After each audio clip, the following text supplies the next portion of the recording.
میرا گھرانہ بریلوی مکتبہ فکر سے قربت رکھتا ہے اور میں خود دیوبندی مکتبہ فکر سے قربت رکھتا ہوں۔ میں اولیاء اللہ کی عزت و تعظیم کا قائل ہوں، لیکن 11واں شریف، یہ 11واں کیسے ہو گیا؟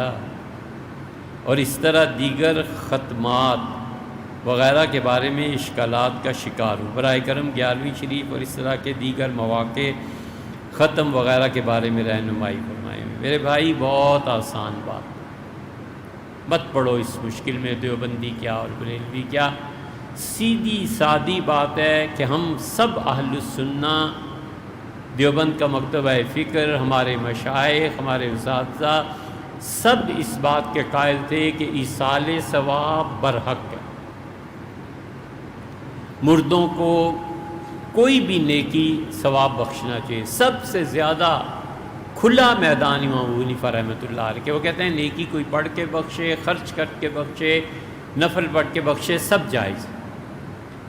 شواف موالک وغیرہ جو ہیں رحمہم اللہ، وہ کہتے ہیں کہ وہ چیزیں جن کا حضور صلی اللہ علیہ وسلم نے نام لے لیا ہے، فرمایا کنواں کھدوا دو، پل بنوا دو، علم کو پھیلا دو، کتاب کسی کو لے کے دے دو، وہ کہتے ہیں جو 7-8 مواقع حضور صلی اللہ علیہ وسلم ہیں، بس اسی سے ایصال ثواب ہو سکتا۔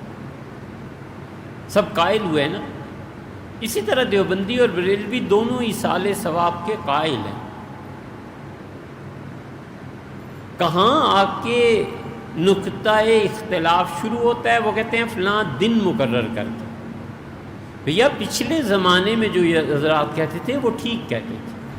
وجہ اس کی یہ ہے کہ ٹرانسپورٹیشن نہیں تھی، کوئی کہیں سے آتا تھا، کوئی کہیں سے آتا تھا۔ کہتے تھے حضرت کا انتقال ہوا ہے مثلاً 12 صفر کو، تو 12 صفر کو آئندہ بھی آ جانا، مل کے بیٹھیں گے، قرآن پڑھیں۔ اب ٹیلی فون نے، اس جدید دنیا نے بالکل صورتحال ہی بدل دیا ہے۔ تو اب 11 کو جانا ہے کہ 12 کو جانا ہے، آپ کو سب چیزوں کی سہولت میسر ہے۔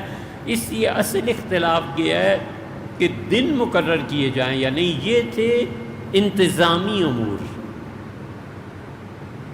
یہ سب کی سب چیزیں انتظامات سے تعلق رکھتی ہیں۔ یاد رکھو بس ایک بات، انتظامی امور کو شرعی حیثیت دینا یہ بدعت ہے۔ بس انتظامی امور ہیں الگ، عبادت الگ ہے۔ مثلا میں غریبوں کو کھانا پکا کے دینا چاہتا ہوں، اب مجھ پہ یہ لازم کر دینا کہ نہیں ضروری ہے تم 10 شوال یار کیوں، آخر 11 کیوں نہیں 12 کیوں؟ تو اس لیے آپ ان چیزوں میں نہ پڑیں۔ اولیاء اللہ کا احترام، عزت، اس کے تو سب قائل ہیں۔ حضور اقدس صلی اللہ علیہ وسلم جو خدا کے دوست تھے نا، ان کے بارے میں امت کو ادب ہی سکھایا۔ حضرت عثمان ابن مظعون رضی اللہ عنہ کا انتقال ہو گیا تھا، وہ صحابی تھے۔ تو حضرت عمر رضی اللہ عنہ کہتے ہیں کہ رات کا وقت تھا، دیا ہم نے جلایا اور عثمان ابن مظعون کو ہم قبر میں اتار رہے تھے، تو مجھ سے جلدی میں جو چادر قبر میں اتارا جاتی ہے میت، جس سے وہ ذرا سی چھوٹ گئی، تو حضور صلی اللہ علیہ وسلم دونوں کو ڈانٹ دیا، فرمایا ادب لأخیکما، اپنے بھائی کا احترام کرو۔